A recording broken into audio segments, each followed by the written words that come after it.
específicamente en la parte distal, ¿sí? Como va a ser la colitis isquémica.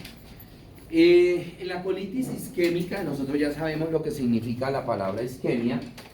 En la colitis isquémica lo que hay es precisamente un trastorno vascular, específicamente puede ser de la rama, o sea, puede ser o de la arteria directa, la grande, la arteria mesentérica superior o mesaraica superior, ¿sí? O puede ser de alguna de las colaterales.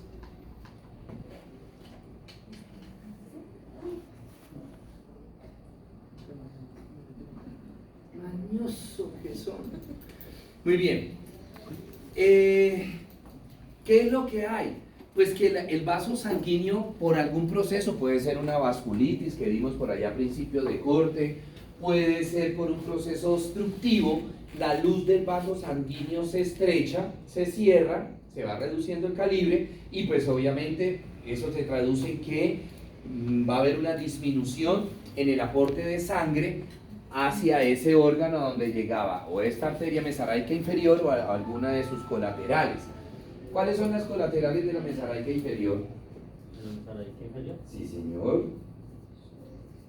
Acuérdense que ahorita sí les voy con preguntas de anatomía, de morfo. ¿Es fácil? ¿Las ilíacas? ¿Las ilíacas? Son tres. De la mesaraica inferior son tres. ¿La qué? Esa es mesaraica superior. La sigmoidea, una. Cólicas. Las cólicas. ¿Cuáles cólicas? Las de colon. Ángulo esplénico. No. Sí, pero ¿cómo se llama esa que va para el ángulo esplénico? No, la esplénica es de tronco.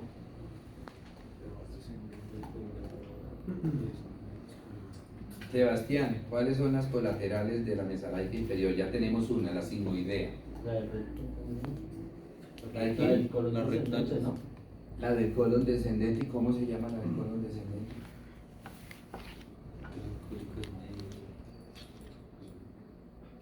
¿Cómo se llama la del colon descendente? Chicos, La cólica media. la cólica media es de la mesaraica superior. Esplénica del tronco. Róbenle a sus compañeros de primero las fotocopias porque esta semana lo estamos viendo, lo vi. Oye, Sebastián se quedó callado, no me respondió la pregunta que le hice. Las ileocólicas. Las ileocólicas. Ileocólicas es del el tronco, la rama terminal de la mesaraica superior, del tronco ilioiseco pendiculocólico.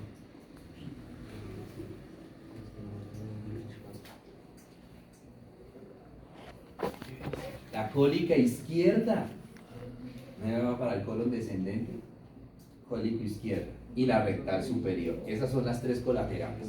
¿Sí?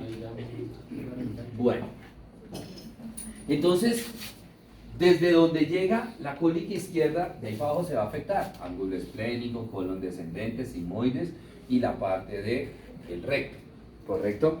Entonces, como no le va a llegar un buen aporte de sangre, entonces, pues poco a poco el órgano va a ir entrando en hipoxia hasta que llega a una anoxia, ¿sí? O sea, ya no le llega aporte de sangre en una anoxia y se empieza a dañar la mucosa del colon, ¿sí? Se empieza a morir, entra en necrosis esa mucosa del colon, generándome en la medida que es desde que empieza a aparecer la hipoxia, me va a ir generando un proceso inflamatorio en esta zona, ¿cierto? Este es un proceso crónico, o sea, esto no es algo agudo que aparece rápidamente, no, esto es con el tiempo porque tiene que pasar primero a hipoxia y luego tiene que pasar a anoxia y ahí sí viene la isquemia.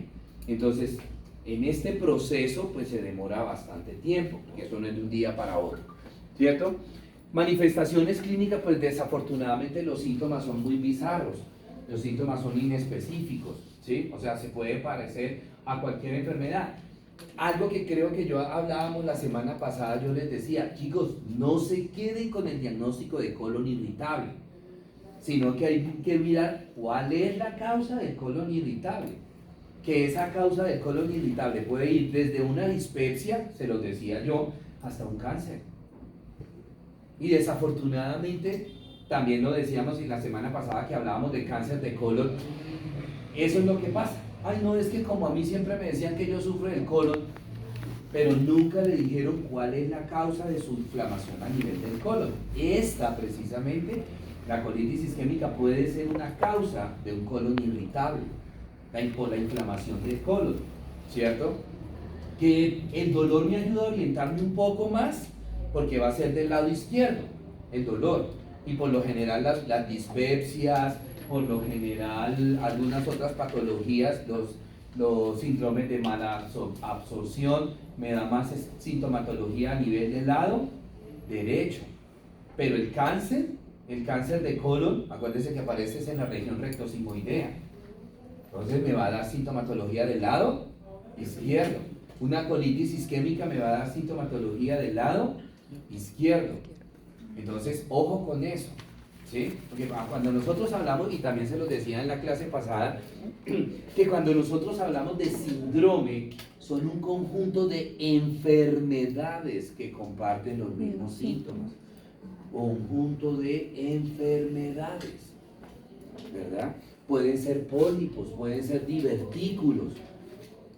Entonces imagínense acá, síndrome dispéptico, y del otro lado de la pared, cáncer. Todas las cantidades de enfermedades que me pueden dar ese dichoso síndrome de colon irritable, ¿cierto?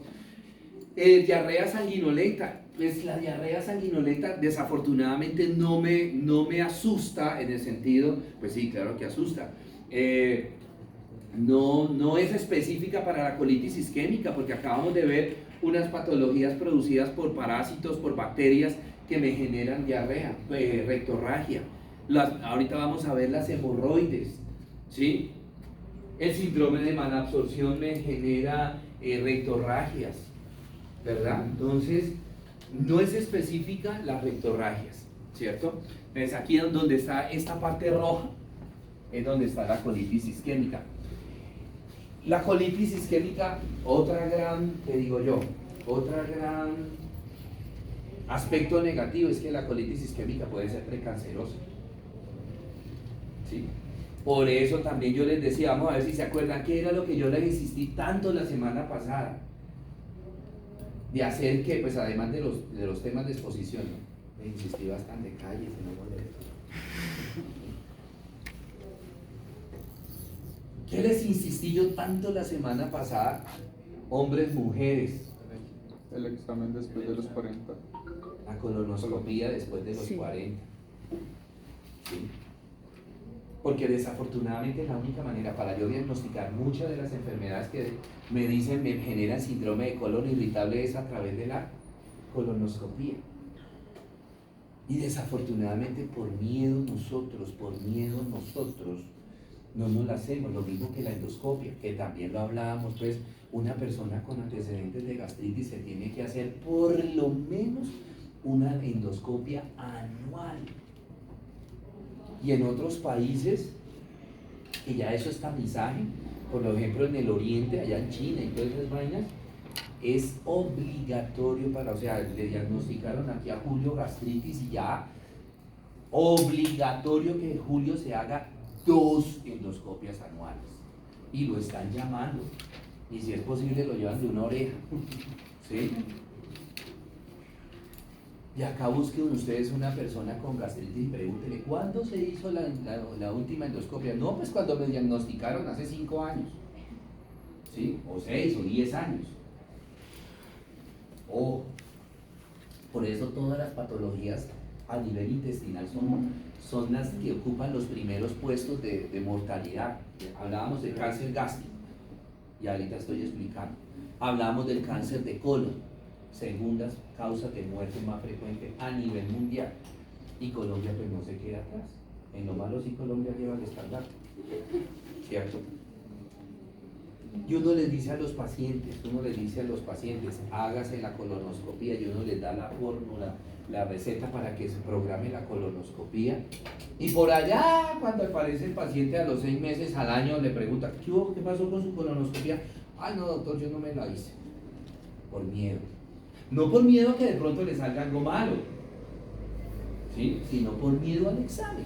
Incomodidad. Sí, sí.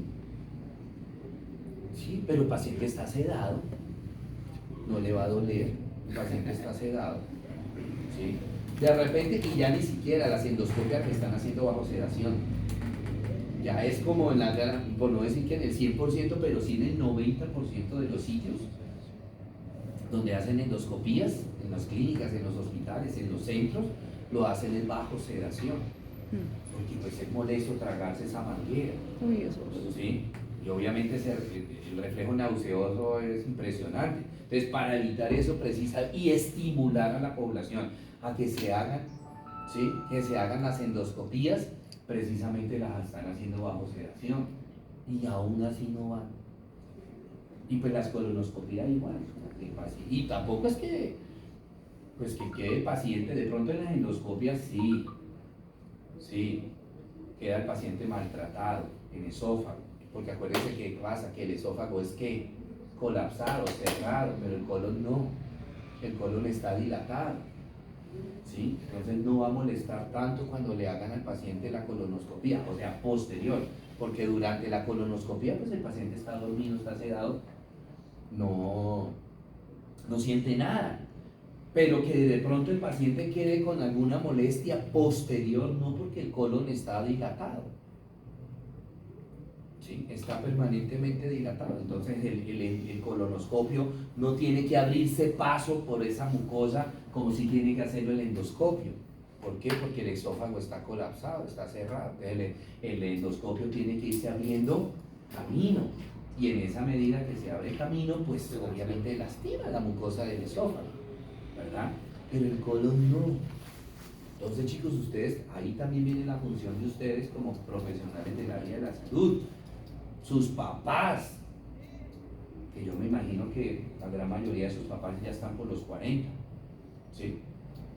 De pronto habrá alguno menos de 40, entonces esté pendiente, bueno, cuando mi papá, ¿sí? ¿Qué es lo que dicen las personas? Que ¿por qué no se la hacen?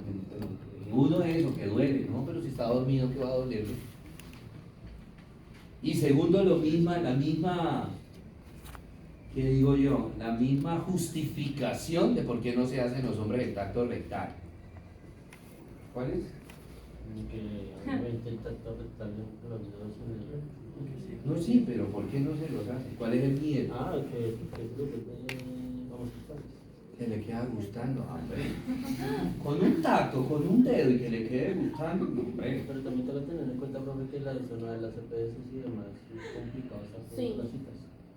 O ni Mamá siquiera está dando llegan a una los colonoscopia así como Lo entiendo, claro, pero cuando tengan la oportunidad, hágala con todo el debido respeto, Julio, eso no es una justificación. ¿Por qué? Listo, sí. Yo estoy pidiendo cita médica para que me manden a hacer la colonoscopía de control, la estoy pidiendo hace 2 meses, listo, perfecto. El problema es del sistema. Pero tan pronto le den la cita, que se la den por allá en mayo, pues pídala. La colonoscopia. Pídala, doctor, de paso es que mire, yo ya tengo 40 y tantos años, ¿sí? Y pues quiero mandarme a hacer la colonoscopía por tamizaje o porque yo sufro de colon irritable. Sí, también yo sé que está pensando, listo, el doctor le da la orden de la colonoscopía. ¿Cuántos meses van a pasar para que le den la cita para hacer la colonoscopía? Pero háganlo. El problema es que nos quedamos pasivos, así. Nos quedamos pasivos. No, es que imagínense eso, la cita me la dan no sé cuántos meses y no, eso me muero primero y me hacen la colonoscopia después. Y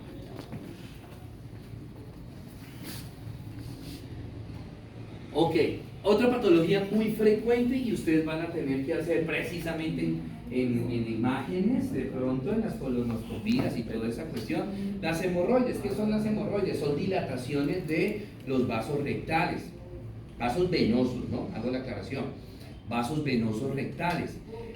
¿Cuál es la fisiopatología? Ajá, tú. ¿Cuál era la fisiopatología para un síndrome varicoso en extremidades de miembros inferiores? Yo me acuerdo que usted respondió bien esa pregunta. Desde la soplada. ¿Cuál era? Santiago. ¿Qué pasa con las válvulas? Correcto. En las varices de miembros inferiores había un daño a nivel de las válvulas que impedía el retorno, ¿cierto? Aquí es lo mismo, simplemente que lo único que cambia es las válvulas que están lesionadas. Acá eran las válvulas de las venas superficiales, safena mayor, safena menor, por lo general safena menor y sus colaterales. Aquí es las rectales, las venas rectales superiores e inferiores. El resto es igual, se dañan las válvulas y entonces empieza igual, una sangre que se quiere devolver y otra sangre que quiere subir, hay una turbulencia, empiezan a golpear las paredes del vaso sanguíneo, empiezan a golpear las paredes del vaso sanguíneo, ¿sí? Se va dilatando la vena y eso es lo que nosotros conocemos como hemorroides, ¿sí? Eso es lo que nosotros conocemos como hemorroides. Ahora, si se afecta, hay dos tipos de hemorroides, las hemorroides internas y las hemorroides externas. ¿Eso de qué depende? De dónde estén las hemorroides. Externas cuando protruyen, cuando salen a nivel del ano. Y las internas cuando están por dentro, a nivel rectal, ¿cierto? En el caso de las hemorroides internas, los vasos sanguíneos que están afectados son los rectales, no hemorroidales porque ya eso se cambió, son los rectales superiores. Y en el caso de las hemorroides externas son los rectales inferiores, ¿sí? Tratamiento quirúrgico. Entonces acá tenemos unas hemorroides internas, estas, miren cómo está torcida la hemorroide, el vaso, ya está trombosado. ¿Sí ven que está como cianótico esto? Sí. Ya está trombosado. Eso en cualquier momento se revienta y el sangrado tan profuso que va a tener esa paciente, ¿sí? Y acá tenemos unas hemorroides externas. Estas hemorroides externas son grado 4. Ambas van para cirugía. Ambas ya son quirúrgicas, ¿sí? Por el riesgo a que, ¿cuál es el riesgo de unas hemorroides? Que se trombose, ¿sí? Que se trombose la hemorroides y se perfore, ¿verdad? Ese es el peligro, ese es el riesgo.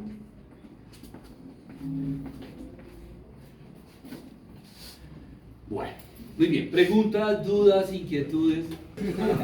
Es que no le gusta hablar en clase. Ah, no, cierto que le gusta reírse. Hernias. Nosotros por allá en Morfo vimos algo de las hernias. ¿Qué son las hernias? Es la protrusión de una víscera por un saco herniario. Y ese saco, ¿por qué se forma? Por debilitamiento de las paredes, ¿sí? Nosotros tenemos dos zonas de debilitamiento naturales, es decir, nosotros todos tenemos esas zonas de debilitamiento y nos hacen propensos, por tener esas zonas de debilitamiento, nos hacen propensos a que suframos de hernias. Ahora, ustedes dirán, no, entonces todos tendríamos, si tenemos esas zonas de debilitamiento, todos sufriríamos de hernia. No, porque tenemos que tener la predisposición, que puede ser de pronto un aumento de la presión, algo que me aumente la presión intraabdominal, que me aumente de manera considerable y de manera como permanente la presión intraabdominal, ¿cierto? ¿Cuáles son esas dos zonas de debilitamiento? Queremos escucharte, Eddie Santiago. No, tranquilo, deja la timidez. ¿Cómo? No, ¿cuáles son las dos zonas de debilitamiento? Ahora nos va a castigar con el látigo de la indiferencia y el despecho. Ahora no hablo. ¿Cómo?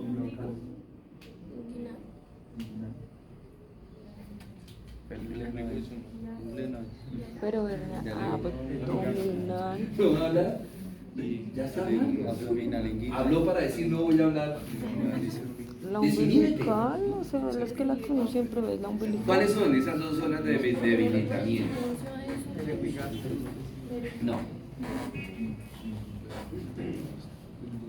Una, a nivel infraumbilical. Por eso. A nivel bueno, infraumbilical.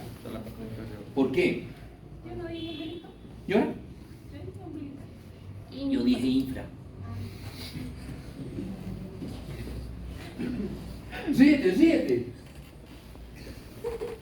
¿Tú tienes tu teléfono con tonos? ¿Le puedes quitar? Ah, gracias. Entonces, ¿qué pasa? Espere. Resulta que nosotros tenemos acá unos músculos que se llaman los músculos de la pared anterolateral. ¿Cuáles son esos músculos? Oblicuo externo, oblicuo interno y transverso del abdomen. ¿Sí? También, el oblicuo externo también se llama oblicuo superficial, el interno profundo y el transverso transverso. Primero, segundo y tercero van así, anterolateral. Y se unen acá para formarme lo que se llama la línea alba. Y acá en la mitad tengo unos músculos que se llaman los músculos rectos. Los rectos del abdomen. La famosa chocolatina. Cuando estos músculos se hipertrofian es que me forman la famosa chocolatina. ¿Cierto? Listo. Entonces, ojo, a nivel supraumbilical, voy a hacer acá un músculo recto. A nivel supraumbilical. Tengo el músculo oblicuo superior. ¿Sí? Tengo oblicuo inferior. Pero mire lo que hace el oblicuo inferior. Ran y ran. Cuando llega a los músculos rectos se abren dos filas y unas filas van a pasar por encima y otras filas van a pasar por debajo de los músculos rectos. Luego viene el transverso del abdomen. Luego viene la fascia transversalis y por último viene el peritoneo. Bueno, acá venía lo que era la piel y acá viene la fascia superficial. ¿Sí? ¿Quedó claro cómo se distribuyen los músculos a nivel supraumbilical? Ahora veamos cómo se distribuyen a nivel infraumbilical.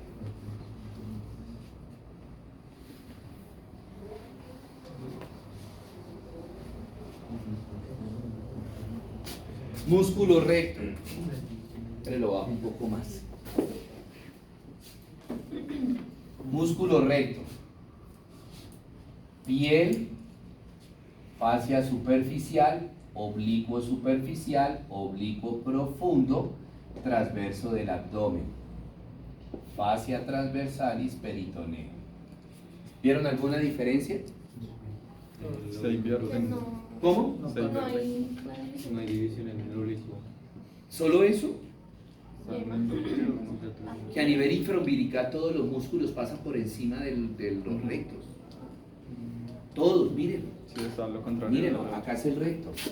El músculo recto, no el recto del colon. El músculo recto, mire, todos pasando por encima. Y mire, por debajo del músculo recto me queda la fascia transversalis, que es una membrana súper delgada, y el peritoneo. Les queda súper débil la pared acá. ¿Para qué? Porque aquí están las vísceras. Entonces empiezan a empujar las vísceras hacia arriba y empiezan a aparecer las hernias. Por eso las hernias a nivel infraumbilical son más frecuentes. ¿Sí? Esa es la primera zona de debilitamiento. Ya entendemos por qué. ¿Sí? A nivel infraumbilical. Y también en infraumbilical tenemos otra zona mucho más debilitada, que está aquí al lado de los rectos. Está aquí.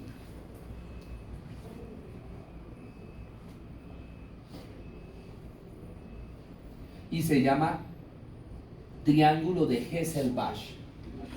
Triángulo de Hesselbach. Es una zona mucho más débil. Y ahora van a entender ese mayor debilitamiento. O sea, de por sí que esta zona ya está debilitada. ¿Por qué? Porque es infraumbilical. Ese triángulo de Hesselbach está acá. Ya está debilitada, está infraumbilical. Y agréguele que esta zona es mucho más debilitada. Ahora van a entender entonces por qué. Pues por qué no, qué predisposición. Entonces,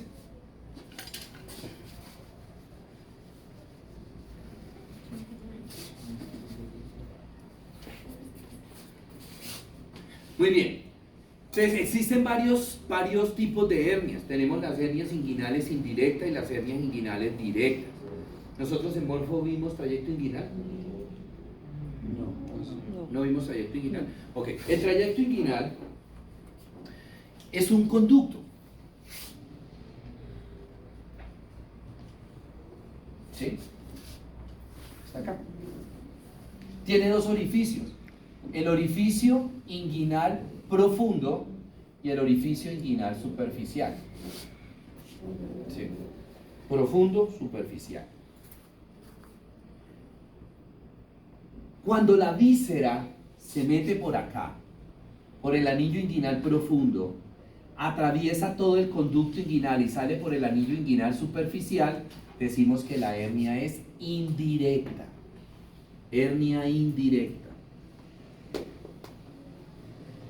Y esta es la hernia más frecuente en nosotros los hombres. ¿Y aquí para dónde cae? Salió aquí por el anillo inguinal superficial. ¿A dónde se va a dirigir esta víscera si sigue protruyendo? Al escroto. Al escroto. Por eso estas hernias inguinales indirectas en nosotros los hombres son hernias inguinoescrotales. Porque la víscera obviamente puede caer en el escroto.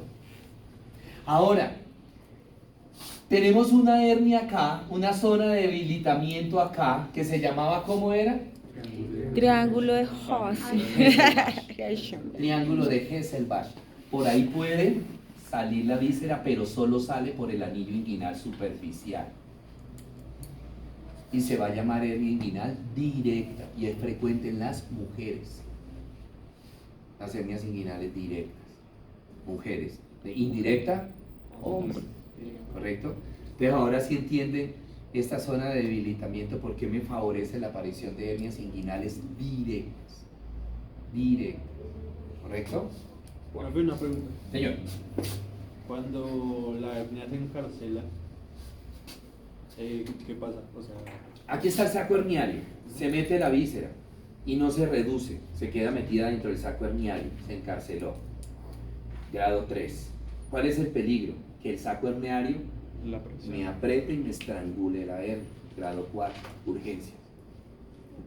Ese es el peligro de una hernia, que se encarcele y se estrangule.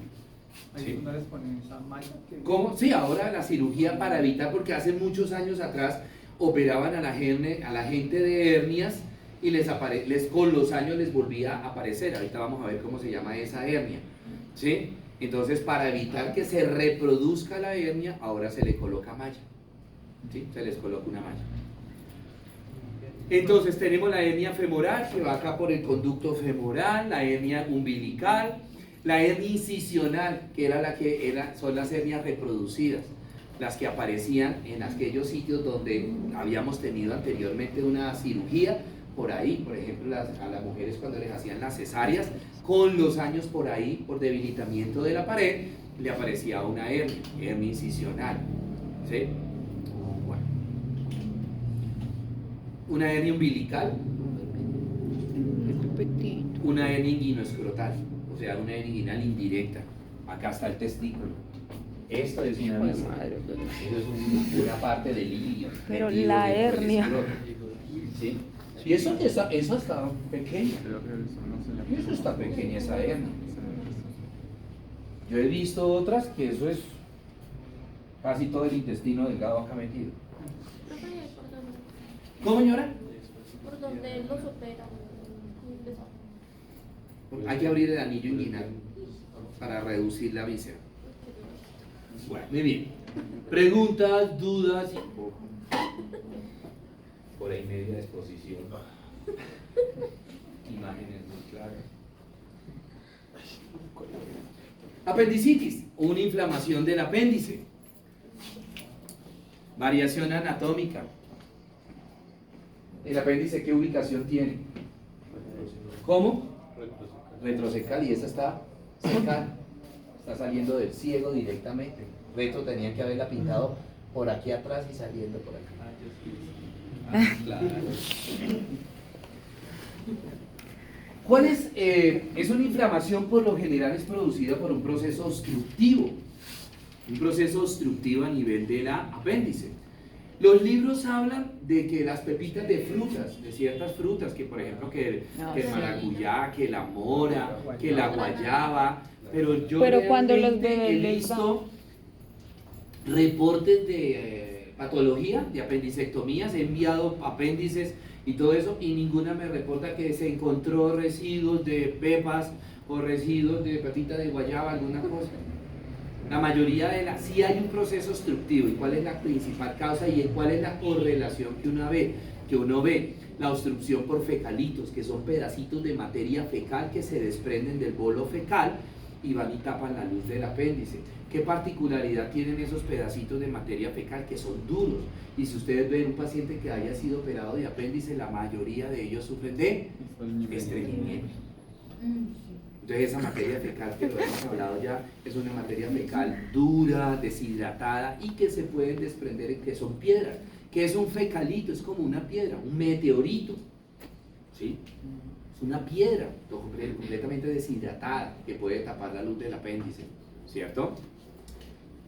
Bueno, eso es lo que sucede. Primero, pues obviamente viene la obstrucción de la luz del apéndice. Esa obstrucción me genera un proceso inflamatorio agudo. Ese proceso inflamatorio agudo, pues en cuestión de poco tiempo, me va a producir ulceraciones a nivel de la mucosa. ¿Por qué? Porque pues el apéndice comienza a dilatarse, a inflamarse y rasga la mucosa del apéndice. Entonces aparecen las ulceraciones. ¿Eso qué me conlleva? Ese proceso de inflamación, a que hay un aumento a nivel de la presión intraluminar, o sea, un aumento de la presión dentro de la luz del apéndice que conlleva a una obstrucción del drenaje venoso. Esa obstrucción del drenaje venoso me lleva a una congestión vascular que compromete la arteria apendicular. Y ahí ya al final, cuando ya hay obstrucción de la arteria apendicular, es cuando es riesgoso de que se perfore el apéndice. Más o menos, ¿desde dónde empieza el paciente a presentar sintomatología? Más o menos desde la ulceración a la mucosa. Pero inicialmente esa sintomatología es inespecífica, o sea, no me están diciendo nada que sea un apéndice, ya vamos a ver el por qué. Muy bien, entonces, los síntomas, quizás el dolor a nivel de abdominal. Al principio el dolor abdominal es difuso, o sea, duele todo el abdomen. Cuando está en la fase de ulceración de la mucosa, al paciente le duele todo el abdomen, no es un dolor localizado, por eso le decía que era un dolor inespecífico. Y el paciente, y no es un dolor fuerte, no, está doliendo el estómago y es todo el abdomen. Ya en la medida que viene la obstrucción venosa, es que se localiza el dolor a nivel de fosa ilíaca derecha, en un punto que se llama el punto de McBurney, que ahorita digo que es el punto de McBurney, ¿cierto? Entonces, ahí ya el dolor es más fuerte. Yo siempre le digo a los estudiantes allá en el hospital que yo semejo el dolor de una apendicitis como el decolaje de un avión. Va en aumento el dolor.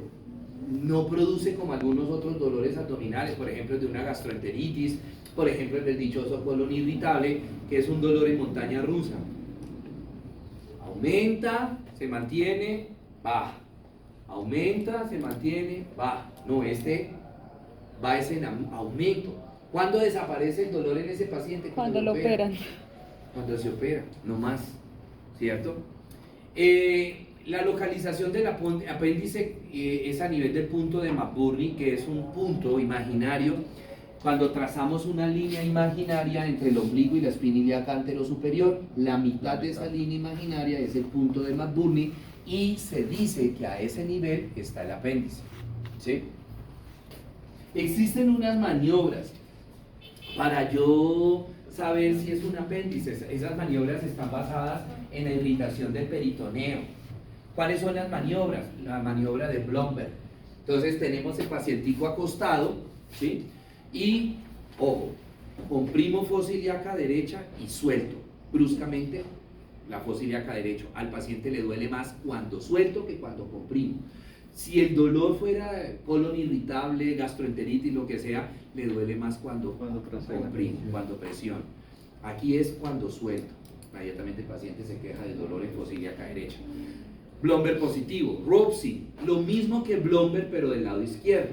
Entonces yo comprimo fosa ilíaca izquierda, suelto y le duele al paciente fosa ilíaca derecha. ¿Por qué? Porque ya hay irritación peritoneal. Psoas, entonces le hago una flexión del muslo sobre el abdomen, o sea, que el paciente doble la rodilla y que tratar de que la cara del muslo llevarla lo más hacia adelante, hacia el abdomen. Ahí le duele al paciente, fosa ilíaca derecha. Y obturador, aprovecho que la pierna del paciente la tengo flexionada, pongo una mano sobre la cadera contralateral y el paciente está con la pierna flexionada, le hago una BD, le separo la pierna, le duele, fosa ilíaca derecha. Hay otras maniobras que pues no son científicas, pero sí ayudan al diagnóstico. Por ejemplo, si de pronto, es que estas maniobras son muy específicas, pero de todas quiero corroborar, ¿sí? Entonces lo que hago es quitarle el zapato del pie derecho al paciente y le percuto el talón, duro. Como hay irritación del peritoneo, le duele fosa ilíaca derecha al paciente. Y la otra, que es más sanguinaria todavía, le digo al paciente, brinque sobre la pierna derecha. Ay. Si quiero corroborar. Bueno, muy bien. El diagnóstico, principalmente la clínica del paciente, las maniobras. El cuadro hemático del paciente me muestra una leucocitosis, o sea, aumento de los leucocitos con aumento de los neutrófilos, y aparecen los callados, que eso me indica que hay una desviación de los glóbulos blancos hacia la izquierda, ¿sí? ¿Con qué diagnóstico diferencial puedo hacer? Una inflamación de los linfáticos a nivel del mesenterio, ¿sí? Con una gastroenteritis, con una EPI significa enfermedad pélvica inflamatoria, con una infección de vías urinarias, cálculos renales, un embarazo ectópico o un quiste torcido de ovario. Esos son los posibles diagnósticos diferenciales. ¿Listo? Bueno, muy bien. Preguntas, dudas, inquietudes. Ay, profe, ahí en la imagen, cuando hay un plastrón... Plastrón apendicular. Un plastrón apendicular ya es cuando está a punto de reventarse el apéndice, está súper inflamada, edmatizada. Se me olvidaban las complicaciones. Pues que la principal complicación es que se perfore el apéndice y me genere una peritonitis, ¿no? Antes de la perforación, que haya gangrena, ¿cierto? Ese plastrón se puede abscedar, o sea, llenarse de material purulento, llenarse de pus y generarme fístulas, aunque las fístulas no se presentan muy frecuentemente. ¿Sí? Profe, después de que se opera la apéndice, ¿los pacientes siguen sufriendo mucho de estreñimiento? Ahí toca manejar el estreñimiento, porque es que la causa del estreñimiento del paciente no es el apéndice, es lo contrario, el estreñimiento me puede generar la inflamación del apéndice. Si el paciente lo opero de apéndice, pero no le digo nada para que maneje su estreñimiento, el paciente va a continuar con estreñimiento.